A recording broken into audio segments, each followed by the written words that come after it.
Hello again, everyone, and welcome to another edition of the Inside Lowell Daily Pulse, the Monday, December 8th edition of the Daily Pulse. I'm your host, Teddy Panos, coming to you from the WellPoint Studios here in downtown Lowell.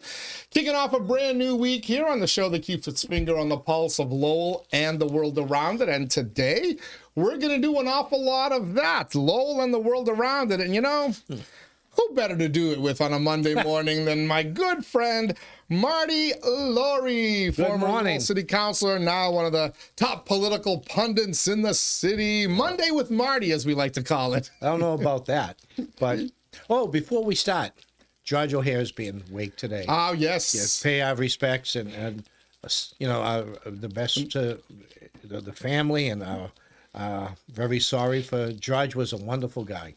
Yeah, you know, these things usually come in bunches, and and you mentioned the George O'Hare thing, which we found out about, and then of course Edna Barrett Panagiotakis, the mother of former state senator Steve Panagiotakis, also passed away last week. I know she's being waked on Wednesday. So two large figures in Lowell's political history. One actually serving in office, one kind of the driving force behind somebody who did. George was serve in office. Great guy. He told me, he says, I was talking to him one day, we were talking, I think I ran into him to the coffee shop, and he had those red signs. And I think his father's nickname was Red O'Hare. And that's why he took it.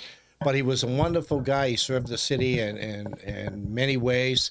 And my condolences to his family. Just a nice guy. All right. Yes. Condolences from everyone here at Inside Lowell to the family of George O'Hare, and of course to the family of Edna Barrett. Edna was a friend of my wife's from the church as well. Yes, that's right. St. George's. St. George's Church. That's that's right. I know. Someone told me over the weekend she was of Lebanese descent as well, or something Middle Eastern, right? Which I did not realize. She used to go to church every week with, and I can't think the woman's name.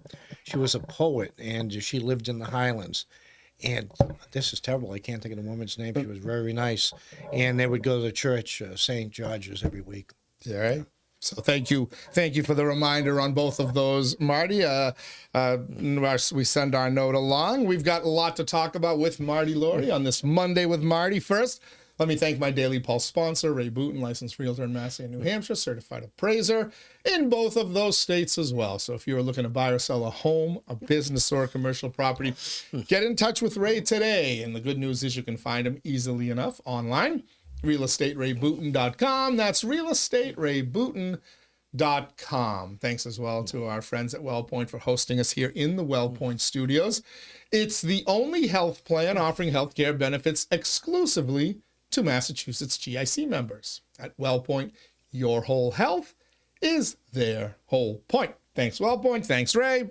We'll thank our podcast sponsors in a little bit, but let's get right down to it with Marty Laurie. Let's start locally before we move on to the national scene. And lots going on in both. The battle for state senate here in Massachusetts, now that the Lowell City Council race is behind us. We're looking at that race, February 3rd primary, March 3rd general election.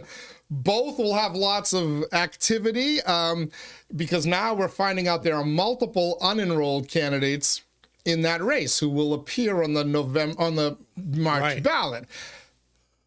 Conventional wisdom is, though, the real election isn't March 3rd. The real election is February 3rd. Right. Do you see any scenario where whoever emerges in the Democratic Party, be it State Representative Vanna Howard or State Representative Rodney Elliott, that they really have to worry about the general election? I would say Vanna Howard does, because we had I was talking to Joe, and we had 𝐃𝐚𝐢𝐥𝐲 on maybe a couple of months ago. There were two items that went through the House. One was to extend the penalty on cities who haven't reached the MBTA housing? Yeah, they haven't submitted their plan. So what they want to do was give them one more year to get there. And both those all the state reps from Lowell voted against it, 𝐃𝐚𝐢𝐥𝐲. That might be an issue in Drake. And the other one was the that gun issue. That they went way overboard in this state, and of course it's got to go through the courts. But both Kingsborough and Drakehead have very active sportsmen. And they're not just people who hunt or shoot. These are people who fish, environmentalists. They belong to these clubs, and they're very active. And in a race like this, especially if it snows on those days, you have a storm. Anything can happen. Yeah, it's interesting because the Joe you mentioned, Joe Espinola, who you've done a morning radio with for a number of years, and we had him on election coverage with us when we were doing radio. Well-known person in the political circle, well-known in the Republican political circle. Right. And there's a lot of folks, we put these stories out saying that Joe Espinola has now joined Sam Mears, another guy who's kind of bounced back and forth between Republican and Democratic primaries to run in certain races. And folks are like, why are they running unenrolled? Why don't they just run as Republican? And it's always amazing to me, no matter how many times you put these facts out, these stories for them, no matter how many times Will Rosenberry, the City of Lowell election director, or any of the city or town clerks put this information out to say, listen, if you are not a member of a party by September 25th of 2025, you cannot change your party to run as a Republican or a Democrat or whatever. So any one of us, I'm in the unenrolled camp. I believe you're also registered unenrolled. We cannot run as a Republican or Democrat. Does not matter what our leanings are, where our heart lies or whatever. And most people in Massachusetts are unenrolled. So if you want to run in that race, it's not that Joe Espinola and Sam Mears necessarily are trying to be deceitful and trick people into thinking there's something that they're not. The election calendar worked in a way where the deadline was September 29th. Ed Kennedy didn't pass away until October 1st. Right. And the special election wasn't declared until like a week or so later. So they have no choice. They are running as who they are. Whether you like their positions or not, that's up for you to decide. But don't use this, they're trying to fool people. I brought those two issues up because those are issues that you might say didn't affect the city of Lowell, and they represent the city. But now you're running in these towns. Vanna has a big base behind her, as well as Rodney. And Rodney's been everywhere. I've seen everywhere you go, you see Rodney, and I know Vanna's working hard. They're going door to door. But in a race like this, a couple of votes here and there, especially if there's a storm. There's no early voting. There's voting by mail. You get a snowstorm. And this isn't like New Hampshire. People have asked me, you worked up in New Hampshire on these big, but the national parties know their vote. They do phone calls so they know. And plus, New Hampshire is first in the nation. It's pride to get those votes out. Could be interesting. Because you've been bringing up that gun issue and you've mentioned it multiple times as a hunter, this one is important to you. I noticed when Joe Espinola sent his statement to me, when I got in touch with him and said, hey, you want to issue a statement for the story I'm going to write? He highlighted the votes of both Rodney Elliott and Vanna Howard for MBTA communities. He talked about the gun issue, which is one of the first times I think somebody has hammered that, Second Amendment of the Constitution here in Massachusetts as an issue. The Justice Department now has a department for Second Amendment. They are going to be looking at the Second Amendment violations across the country. Okay. And these are cases, I like to follow the Supreme Court. And there's a gun case going up out in Oregon. And a judge asked a question. You give me another constitutional right that you have to apply for or get training for. And the state of Oregon could not answer that question. Interesting, because to this point, the U.S. Supreme Court has kind of allowed any states that have put limitations. Oh, yeah. They've let them stand, but this is a new way of looking at that, right? Under 21, you can't own a gun in this state. If you are from New Hampshire, Maine, you want to hunt in Massachusetts, or you belong to a trap team, or you have to register your guns. I don't know how many members these clubs have lost. They will not come into this state. And it's a big issue for a lot of these people. And they said, well, it's all about gun safety. And, well, Massachusetts always said it was the safest state in New England with guns. Well, why are you putting in all these laws? And now you're jailing people and taking their license to carry off them. But yet what happened? Maura Healey's guy out in Springfield, he got arrested. Where's he? Did he lose his gun license? I have no. I lost it. Is he going to jail? Not yet that we know. How many of. of these kids under 25? You pick up the paper. That's where the problem is. It's under 25. They going to jail? The parole board just let out over 40 people in the past 2 years with second degree or first degree murder because they're under 20. And this is what the problem with a lot of people, the mentality with the state that upsets people. All right. So Joe Espinola, your former morning show colleague or Saturday morning show colleague at CAP, he's in the race. Sam Meas has been in the race. We'll be getting both of them on here. We're also going to try to get both Rodney Elliott and Vanna Howard to engage in a candidates debate here with us. I am told that there might be another candidate from Draken. Wouldn't be surprised. Hopping into the race. Unenrolled. Democrat, Republican, we shall see. Yeah. But there is still time. But it's drawing near. The deadline to turn in your signatures is coming up. How many within the next 10 days signatures or so. do you need? So you need to get. I don't want to give the wrong info, but it's a small number from each of the communities. No, small number, but you can get them from any community, from what Will Rosenberry had told me. As I said, before, if someone from the town gets in, it's going to be difficult if they come in as a Democrat, because I expect Vanna and Rodney, who both have a big base in the city, both well-likable people. And a big financial base. A big financial base. They can really hurt you. Matter of fact, there was talk, State Senator Jamie Eldridge supports Vanna. Okay, that's fine. He's more on the progressive side of the party. Makes sense that he was. You're going to bring out to Draken? You're going to bring him out to Tingsboro? And then there was talk about maybe Pepperell. Mayor Wu coming in.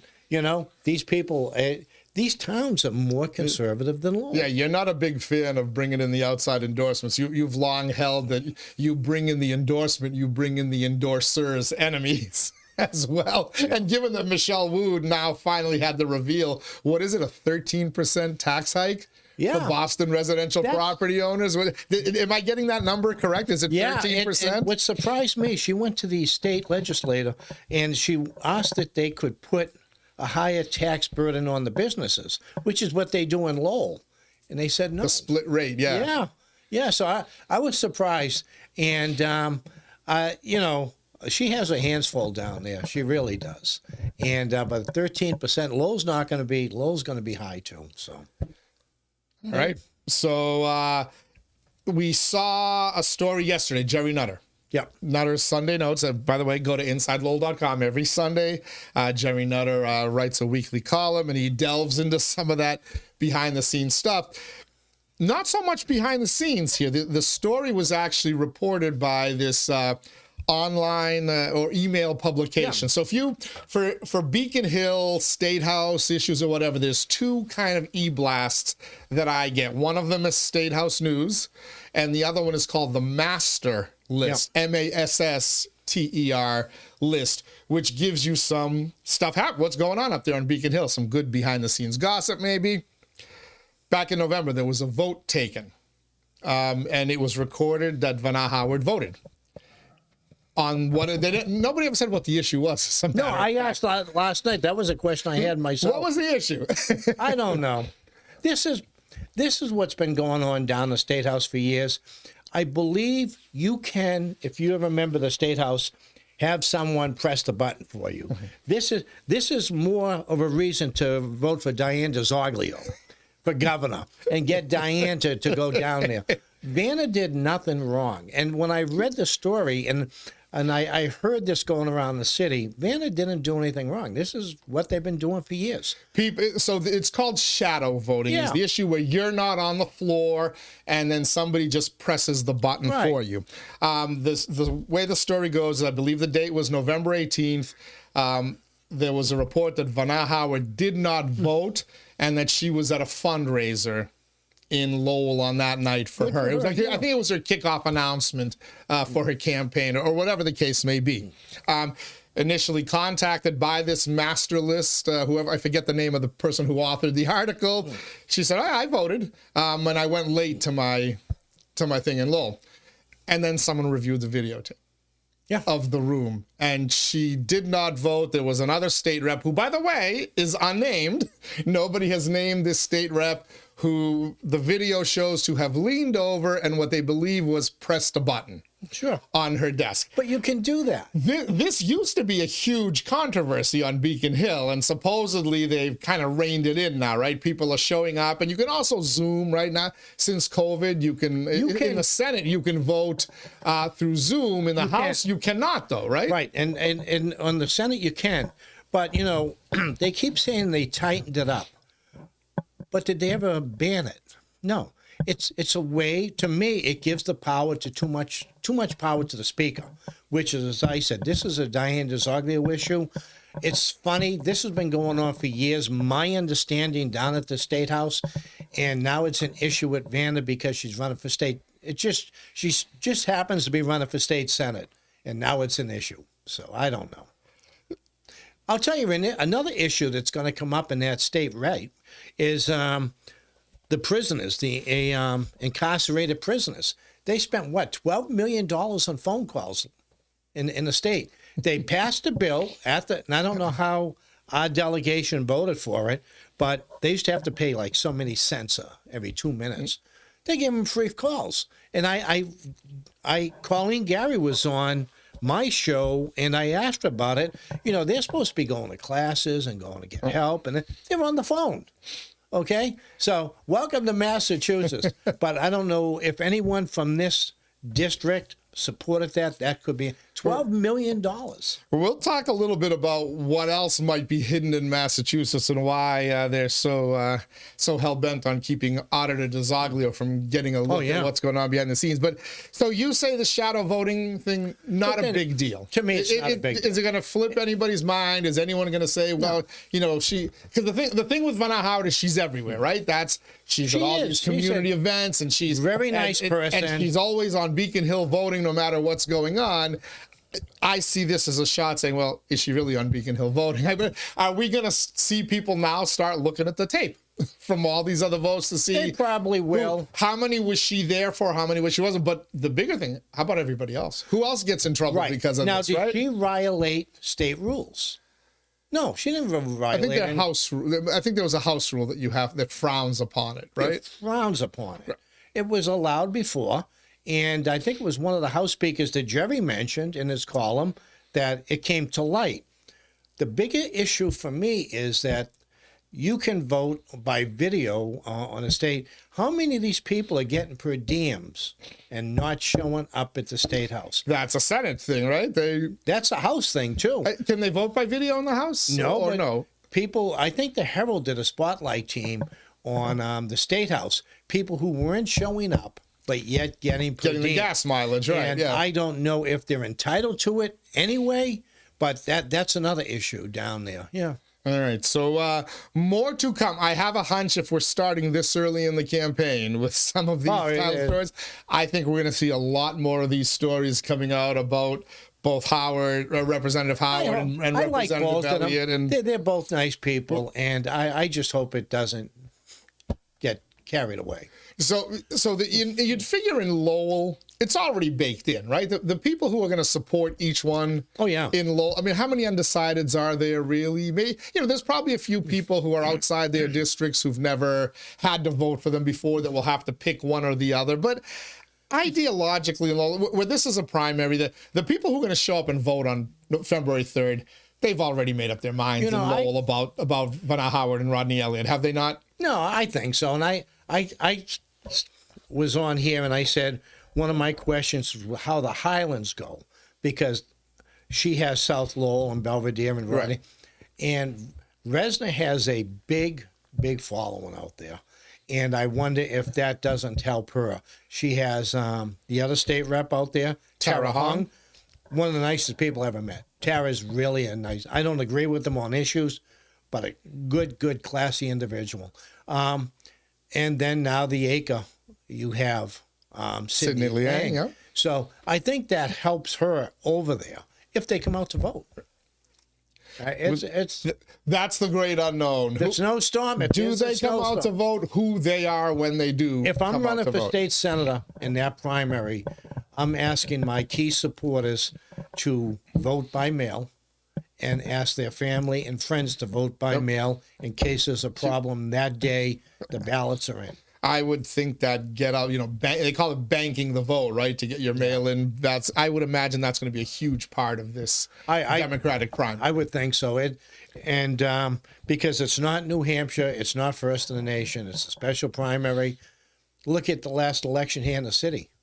8,000 people voted or something? 8,500. Don't insult them. So. Yeah.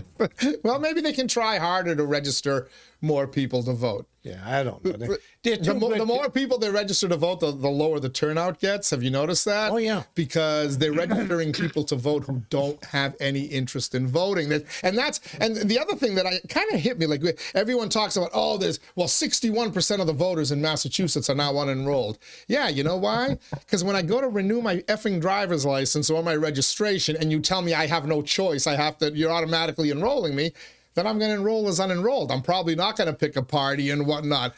The real active voters, the people who care about voting, are those 8,500 who showed up in November in Lowell. You'll get, probably the same amount, maybe a few extras in Lowell, and then we'll see what Drake and Tingsboro come in. Look at a bill going through the State House right now down at the House. You cannot design and build a building that the unhoused can't sit down on or lay down on.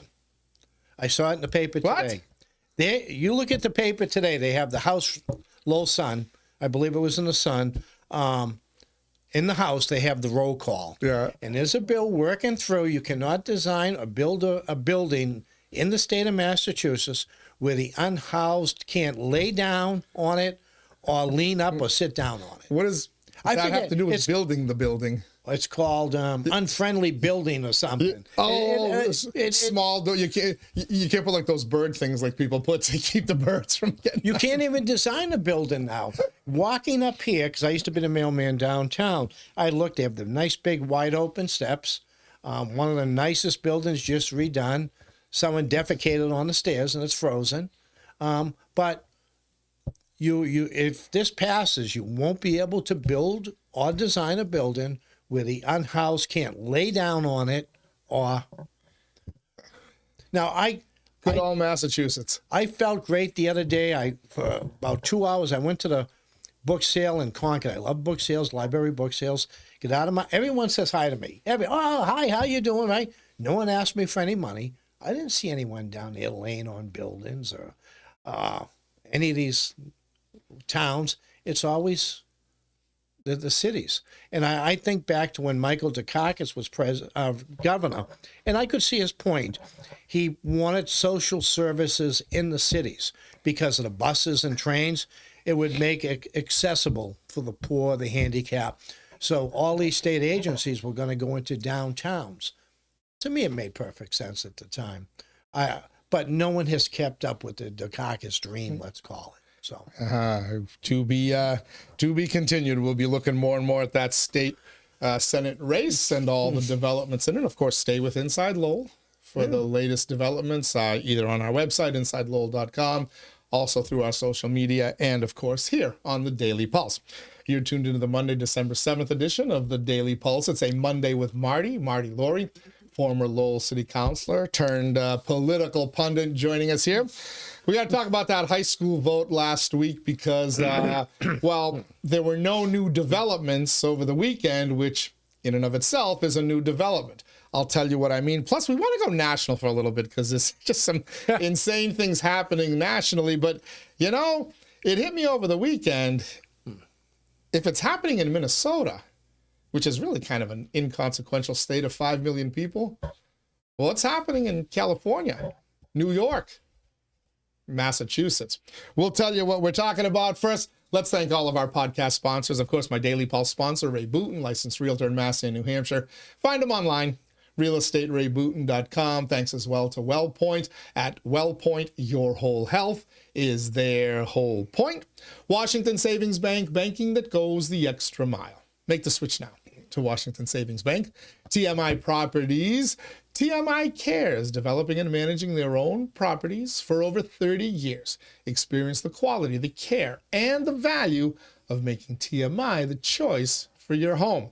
Mahoney Oil, providing warmth and protection to generations of families throughout southern Lowell and greater New Hampshire since 1925. Make sure you got enough oil in that burner. Gang, make sure it's working, it's fired up, because we're heading into single digits overnight tonight.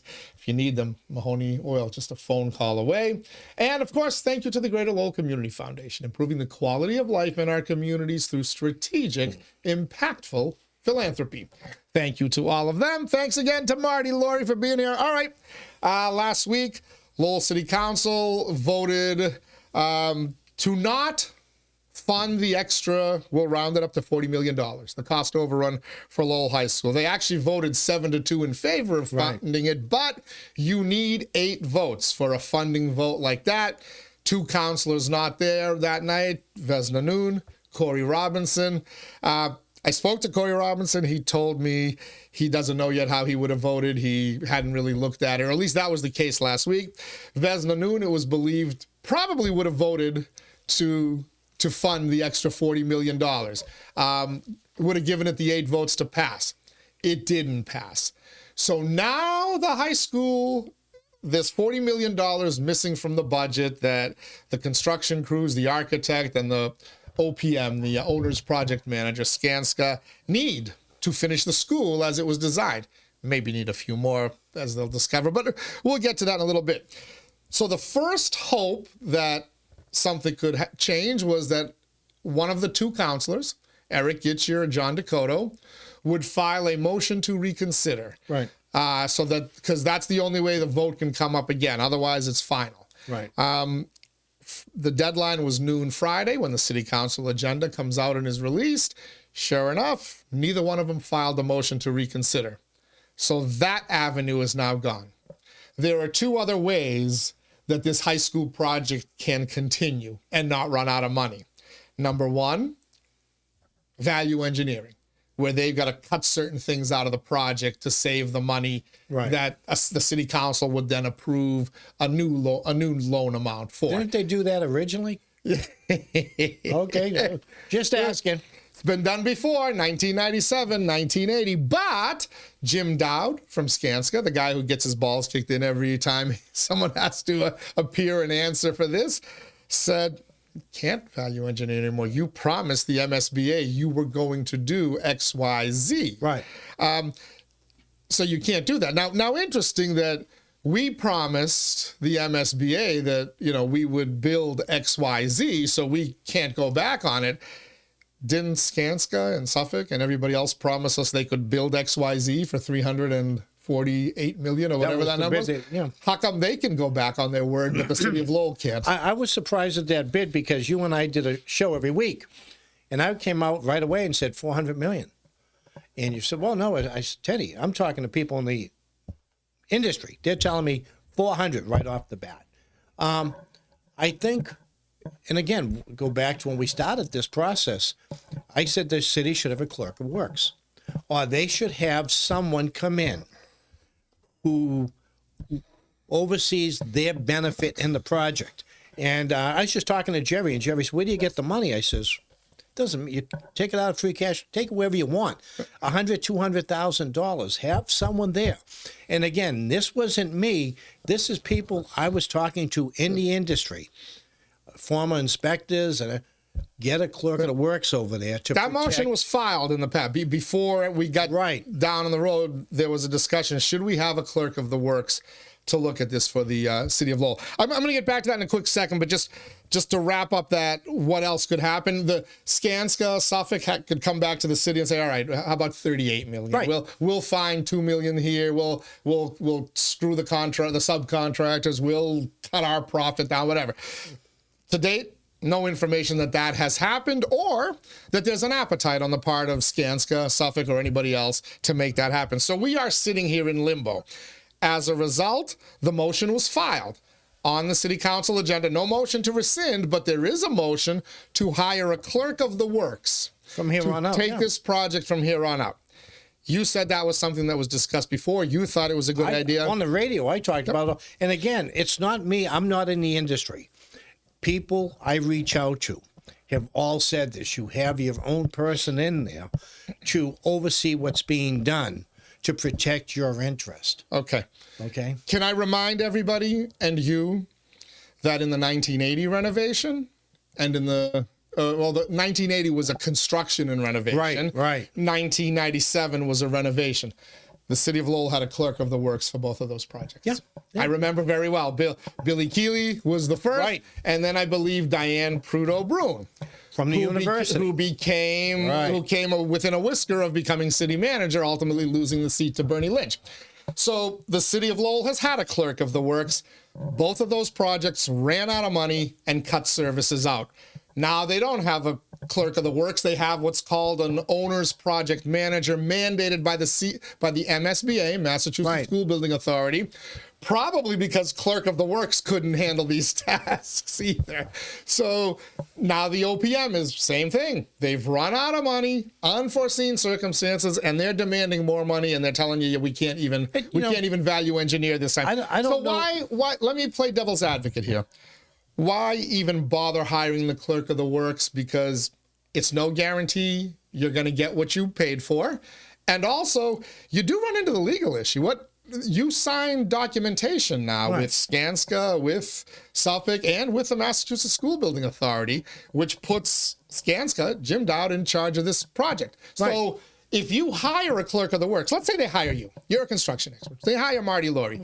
And you and Jim Dowd now have a disagreement about how to proceed with a classroom, a basement, or whatever. Who gets final say? I think I still say go along with it, because if you had a clerk of the works, or you had someone overseeing the project, as we've done in the past, he might have come in, or she might have come into the meeting the other night and said, approve it. It's legit. Okay? This all would have been washed away.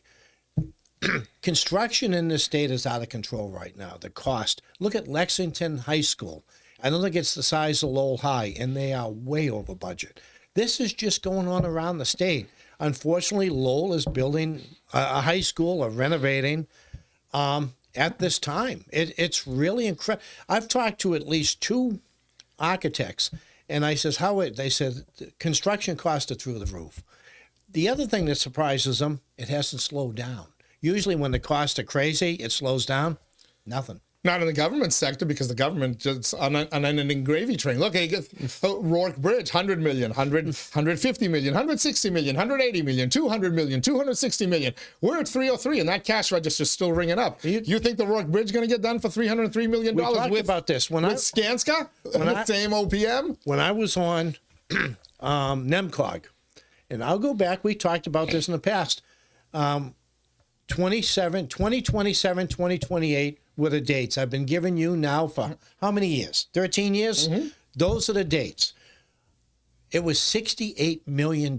I went back and I think I Googled it. Yes. $68 million in 2014. Now look at it. So which begs the question, Marty, because we all just say, well, that's just construction everywhere. Is it? New Hampshire's building a bridge, same length, not as wide, but for a third of the cost, connecting Seabrook to Hampton, over an ocean current, which is a more complicated scenario than the Merrimack River. So does Massachusetts have a problem with the way it handles its bidding, the way it handles its labor laws and its prevailing wage rates or union rates or whatever? Or does Massachusetts have a corruption problem? I think is this the cost of doing business in Massachusetts, and everybody knows it, so we all look the other way? Because you know what? In the end, the city of Lowell taxpayers are going to foot that $40 million, just like the state taxpayers footed 62% of the 340 some odd million. New Hampshire is funny. From what I've been reading, and I just joined a thing on Facebook, New Hampshire politics it's wild. You think Lowell's wild. They've always said they can do construction less. Now, if you remember during, was it the Obama, when he was giving all the money away, they put their money into roads. I was on the motorcycle, and New Hampshire was just totally under construction, new roads. That's what they were using the money for. Route 93 North, take it from Methuen, go all the way up past Londonderry, Derry, and whatnot. It's all four wide, beautiful lanes with turn-off lanes and everything. On the motorcycle, you're on the back roads. They're all being repaved. They're in great shape.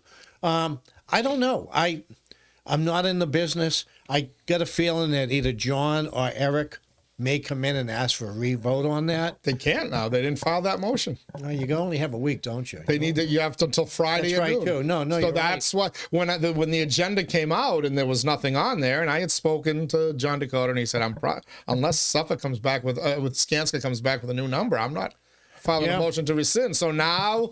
We'll see.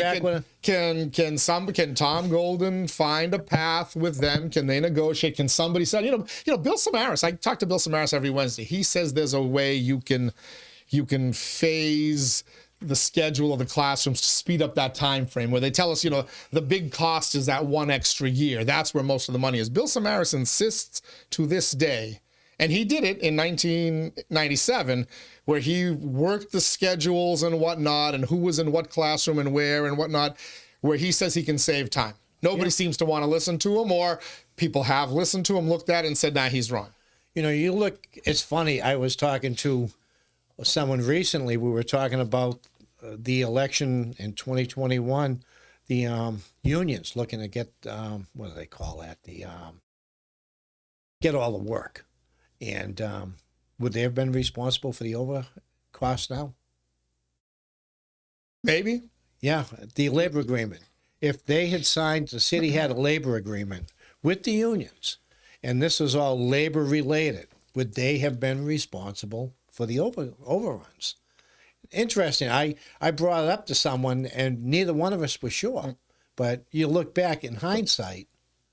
So. Are these, the current laborers, even though they're not union members, are they responsible for the overruns? No. Should the city of Lowell look into hiring an attorney? Because since we've started running these stories and talking about them on Inside Lowell, a ton of comments coming in. Hire an attorney, get the best legal mind you can, and go after these people. Now, if you do it in the middle of the project, it freezes everything. We had a case in New Hampshire. Right. A state hospital was being redone. There was a lawsuit, and it basically held up the project for a year. Well, you hold this project up for another year. What does that do to the cost of it? Or do you wait until 2027 and then file the suit afterwards? You would wait and just, if you have to pay it, because if you file a suit, you're looking to recoup the money. So that's what you would do. You would wait. I mean, you brought this up today, and I've been following. I didn't see the meeting. I've been sick. I woke up. I fell asleep during a meeting. And I've been on and off the past couple of days. I don't know what the answer is. Obviously I don't. I don't think anyone does right now. You have to play it out and see where we go. Do I blame John Dakota and Eric? No. I think councilors are fed up with it. I'm glad. I'm glad they did that. And I think they're fed up from what I'm reading. The companies don't always come in very nice. They're whatever. Well, we're hearing a lot of that. Jim Dowd is now, he's petulant, he's being sarcastic, he's being angry. That's and whatnot. What I'm hearing. I don't blame Jim Dowd. He's been called incompetent, and his company has been called incompetent pretty much over the last 2 years now. Marty, do you think Skanska and Jim Dowd are incompetent? You think they don't know how to build a high school? Let me tell you, I used to deliver mail, and every time the price of the stamps went up. Last week, the United States Postal Service stopped a electric vehicle test. Did you see that? Yeah. How many billions they spent? Now, we had electrical vehicles in Lowell in 1970. You go to the old post office, and there were little poles, and they had electric vehicles. It didn't work. You're in all these climates in the country. So do you blame the mailman for that? Or do you blame probably someone in Congress for sticking these things down the post office's throat and saying, you're going to do it? I don't blame Skanska, and I don't blame Jim Dowd. So this is why I would like to see the city go ahead and sue. Because then you will get discovery and sworn deposition. And I think we will find out once and for all how the books were cooked in 2017 and subsequently in 2018. Jim Dowd is incompetent. Skanska is not incompetent. No, they're not. They know that when you're doing renovation work on a 1922 and 1890-something building, you drill more than one boring into that basement. It's the norm in construction. Everybody knows it. Jim Dowd and Skanska knows it. The reason they didn't do it, Marty, is why? Well, someone asked me a question a couple of months ago. Well, they told me the answer. When they did the boring test, how deep was the canal? Now, if you look now, I took a picture of it one day, and I was making fun of it, Looks like the Everglades. Did that have an impact on that floor? I don't know. That was brought up to me. What was the level of the canal at the time, and why? And did that have an impact? I don't know. Again, I would like to think that construction, engineering, design experts, architectural experts know all of this and account for it in their due diligence. Why was due diligence apparently not done in a complete enough manner to find out what the true flooring was underneath? Marty, please say it. Please say it. You and I both know the answer. I've got a coffee cup leaking. I should have wore rain pants, We can't get your coffee. We can't get the leaking to stop in your coffee cup. It's like the Lowell High roof. I think I would probably, first of all, I would get the clerk of the works, so at least answer to the council. Can they stop a project? No. But can they advise? Yes. And then probably get an attorney. I mean, if that's... But again, look at Lexington High and look at the construction cost of the schools across the state. It's incredible. I don't know. All right. To be continued. We still don't know how this is going to be resolved, but at some point they're going to run out of money unless a vote is taken to authorize a different amount from that $40 million. And again, it's 39.87, whatever the number is, but once they run out of money, somebody has to take a vote to authorize something. Yeah. To go forward. It'd be interesting if it did go to court. Was it incompetence or was it the times? Just the way I'm saying it, construction in the state, and I think it's Lexington High that's way over too. So politics could be. Like I say, New Hampshire does it a lot cheaper. But I'll throw that question out. Say they had a project labor agreement with the unions in 2021. Would this be going on because they're responsible for the overruns, or would they have? That's a good question. Yeah, we'd have known that the cost was $420 million right off the top if we had that. All right, national politics as usual. It is said that in a midterm year, an off presidential election year, in those midterm elections, the party that's not in the White House generally does well enough to take over the House of Representatives. A lot of folks are looking at that, looking at New Jersey and Virginia special elections and saying that's how we're shaping up for the 2026 midterm elections.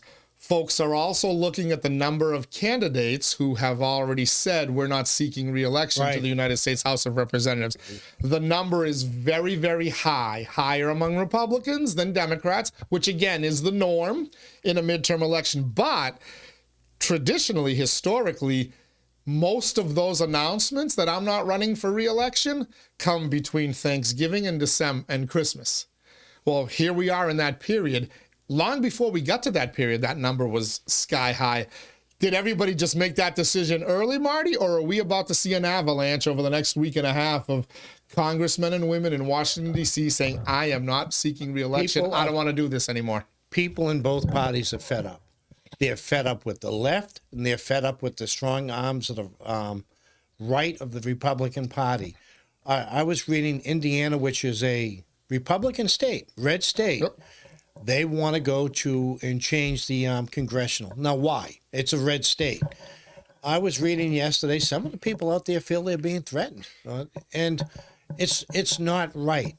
Donald Trump has threatened anybody who opposes the redistricting. They didn't say Donald Trump. Senate. They just said they're being threatened. He put a tweet out over the weekend. The House of Representatives in Indiana passed the new redistricting model. They did. There's about 7 or 8 senators, state senators in Indiana, who are thought to be hesitant about it. Right. Donald Trump put the message out, said, if you don't want to do it, we'll put people in there who will do it. In other words, there's the threat for you.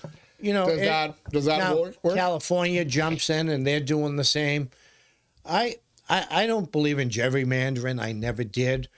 let the chips fall where they may. But gerrymandering's been going on for years. Look at Massachusetts. New England does not have, I don't think, one Republican in the House. Not a single. 6 states. You're telling me it's not? No. They had Margaret Heckler. They couldn't get her. Yeah, they gave her.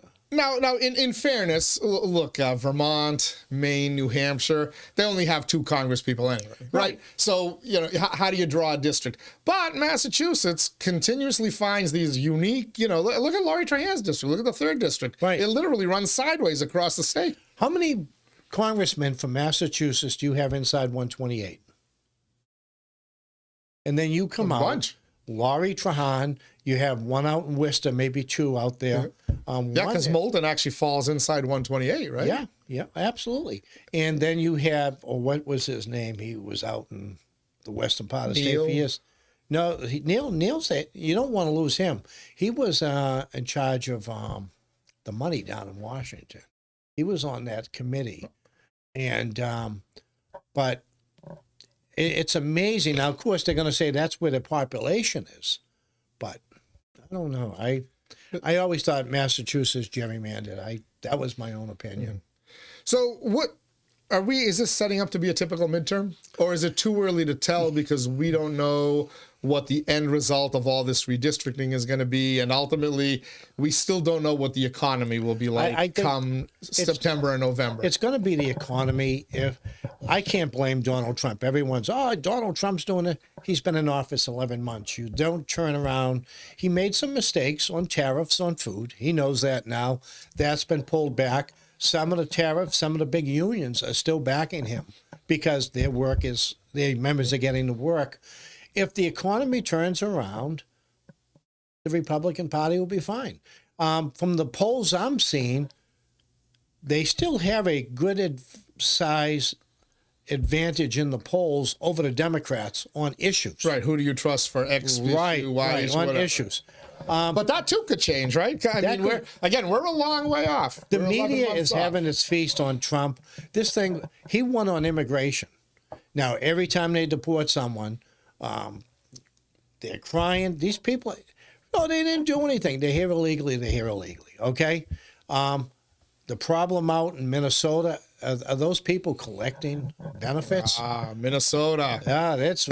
So thank you for taking it here. The big hubbub late last week, the fraud that has been proven and adjudicated, there are people in prison. Even Congresswoman Ilhan Omar said, we don't need to keep doing this because we've already put people in prison. It appears that taxpayer dollars were abused to the level of $1 billion in the state of Minnesota. Food stamps, all this other stuff. But the fraud was to the level where people were setting up fake services, fake nonprofits to help autistic people within the Somalian community. They were getting doctors to create these diagnoses, some real, some completely made up. They were making up people with fake Social Security numbers and getting benefits for them to the tune of $1 billion. That's gone through the courts. People have been tried, convicted, and they're in prison for this. The Justice Department, now the Trump administration, is saying, you know what they did with this money? They were shipping it overseas and funding terrorist organizations or funding political campaigns or providing kickbacks to elected officials. And Donald Trump is going full bore on Jerry Ellison and on Ilhan Omar and Governor Tim Walz of It's funny Minnesota. How everything's terrorist now. Even Antifa, you get arrested, you're going to Guantanamo Bay, you know. What caught me was about 2 weeks ago when they started this down in Washington, Massachusetts refused to give the information to Washington. I thought that was kind of fishy. Oh, I think you're going to find the same. My guess is you might find the same in Massachusetts. You know, when you open these things up to the public, not everyone's honest. And the bad part is the people who really need it are the ones who don't get it, okay? Mm-hmm. The people... They go in and they fill out these forms, and you don't know who they are. They have 2 or 3 IDs. So, jail them. So people for the people out there who are struggling with the price of groceries and everything else, you're right. I mean, the level of increase has slowed, but it never goes back to what it was, and it's still going up. All the money that was printed in the aftermath of COVID, along with the preceding 40, 50 years, that's one of the reasons why inflation is what it is. Right. Now, you mentioned Massachusetts. So Minnesota, a state of 5 million people, smaller than Massachusetts, smaller than New York, Illinois, California, and many other states. If they could find $1 billion worth of fraud in Minnesota, am I being too conspiratorial to think that they can find a number that would dwarf that $1 billion in California, in New York, and yes, here in Massachusetts, Marty? Yeah, what is going on Beacon Hill with the exact same programs that they were stealing money with in Minnesota? When they say we're not going to hand over the information, you start. You know why, right? The eyebrows get raised. You know, Maura Healey has been attacking Trump for this, for everything else with the money. You don't see her give any cities and towns from the bus lines and the rail. They've got to come up with the money by December. Now there was a talk that she was cutting some of the grants. State Senator Durand out in Worcester was, hey, we're not getting our grant money out here for the regional schools. You know, I was going to call to some raw people and see, but she's doing the exact same thing Trump's doing by withholding money. And I don't know if the federal government's going to say to Massachusetts, you're not getting any more money unless you comply. So we do have some precedent for this with the COVID unemployment funds. Yeah. We found that Massachusetts improperly distributed that money. Yeah. And I don't know if it was scam or if they were just giving it to everybody. And again, this isn't Maura Healey. This was Charlie Baker. This was Charlie Baker. Yeah. And the federal government said, you owe us, and I believe the Massachusetts number was over $2 billion, right? Just from unemployment, not the other stuff, okay? Right. And the federal government said, Massachusetts owes this money. And Maura Healey acknowledged it. She did. And baked into your Massachusetts budget is the fact that over the next period of years, you have to repay the U.S. federal government I think the number is $2.1 billion. New York's paying it back this year. For unemployment fund. New York's doing it all in one year. Yeah, I saw the governor of New York wants to do it this year, and they owe more money, obviously. Mm-hmm. And so it's going to be interesting. Okay, so to piggyback on your thing about Maura Healey doesn't want to turn the information over, we also know that money sent for Medicare isn't supposed to go for certain things. And Massachusetts was clearly using it. 27% of the Mass Health budget comes from federal Medicaid money. Is there more unemployment fraud? Is there food stamp fraud? Is there FEMA fraud? We look right down the street from where we are, the UMass Lowell Conference Center. Didn't they talk about using FEMA money, Federal Emergency Management Agency money, for hurricanes, natural disasters, all this other stuff? Did they not use this to house people in the hotels? Yeah. If the U.S. government says you owe us this money, you've got to pay it back. This state is screwed. It's screwed. The government doesn't have to give you any more money. They'll just cut it out. They'll just cut you out. So I don't know what Massachusetts is going to do. And if the government is cutting the check, I think they have every right to see the information. Of course they do. I don't see why the state... No bank's going to give you a construction loan unless they see where you're putting the money in the construction. You know, so much in politics is how you say it. We talked a little bit earlier about immigration and Trump's raids, and everyone's against it. Obama, 4 million people? I forget how many people he deported. He said it was to protect American jobs. And it was right. I mean, he was right. These people are coming in, they're working under the table, they're taking no one bothered with him. There's a story in the paper today, all the drones he used to take out different things. Marty, I saw a story I saw a video of Joe Biden when he still had a full head of hair, talking about how it wasn't just enough to try to close the borders and stop the flow of drugs here and arrest the drug dealers here. He talked about taking the fight to them. Yeah. He talked about going after, and you know the word he used? narco-terrorist. Yeah. Again, this is 1970s or 1980s footage. Joe Biden using the word narco-terrorist, which is what you're hearing now about those Venezuelan boat strikes. It's so right? sad because I think it was Ronald Reagan who declared the war on drugs. And no one's really done much until Trump started taking out boats. Now, they're only boats. Now, I can only tell you this.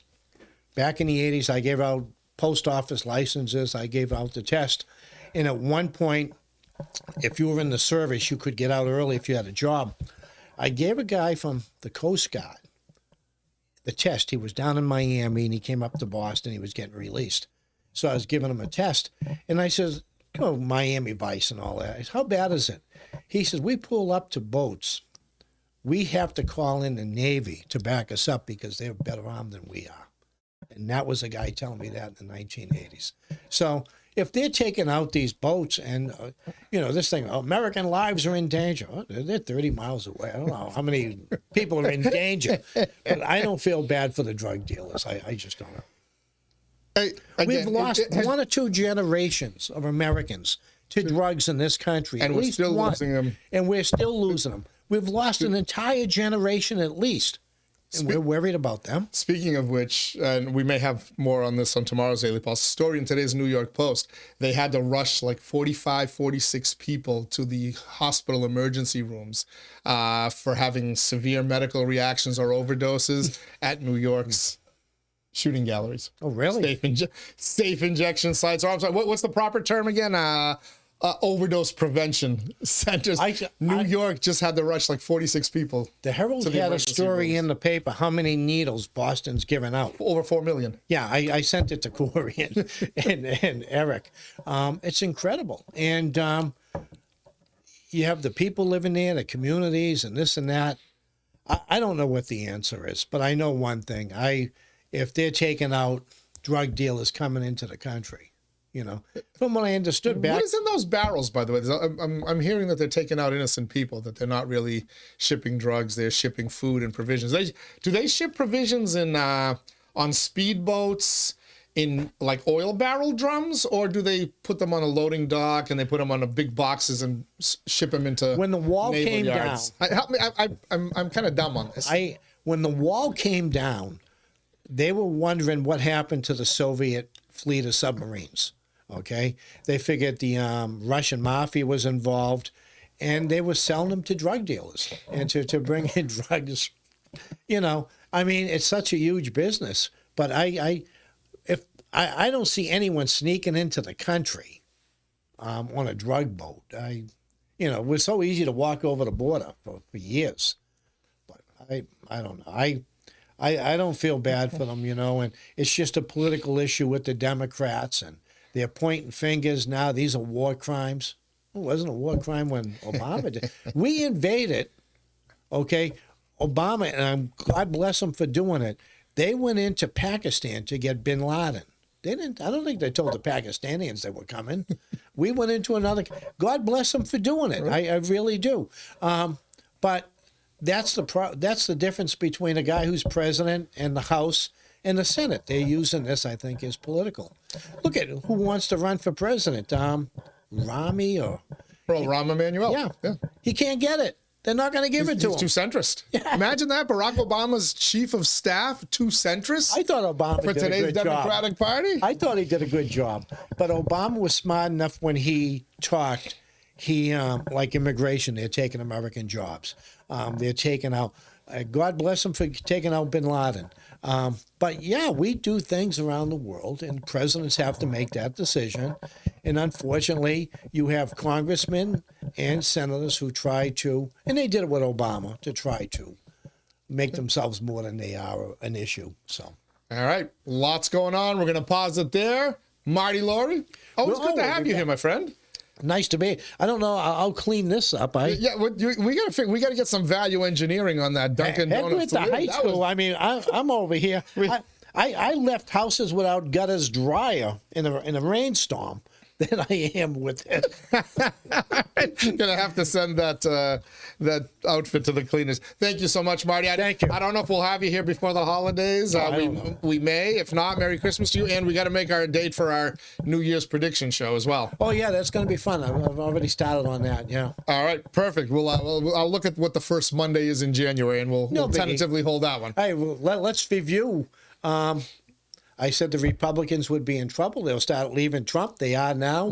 The 2 seats on the council, Yep. I said would flip. They did. So we'll see what we come up with Let's next see year. what we got for 2027. Always fun. Joe Biden, I don't think will. I had him retiring a year ahead of time. I don't think I'll do that with Trump. You won't do that with Trump. I don't know. I keep hearing now he's falling asleep in meetings. He needs a cognitive test. He needs all sorts of stuff. Take a look at the president, a picture of the president from the day he's inaugurated to the day he leaves. Their faces all wrinkled and beaten, the stress. It's horrible. Worse than the city manager in Lowell. Worse than the city manager's job. All right. Thank you to Marty Laurie. Thank you for tuning in as well here on the Daily Pulse, the show that keeps its finger on the pulse of Lowell and the world around it. We got a full week of shows, drop every day at noon, except on Friday when we go live at 10 a.m. with the Daily Pulse Live. Keep it tuned here. Keep it tuned to InsideLowell.com as well. Get the full story, get the inside story on everything happening here in the Mill City. Till next time, everybody stay safe. Please, please, please stay warm. We'll see you on the other side.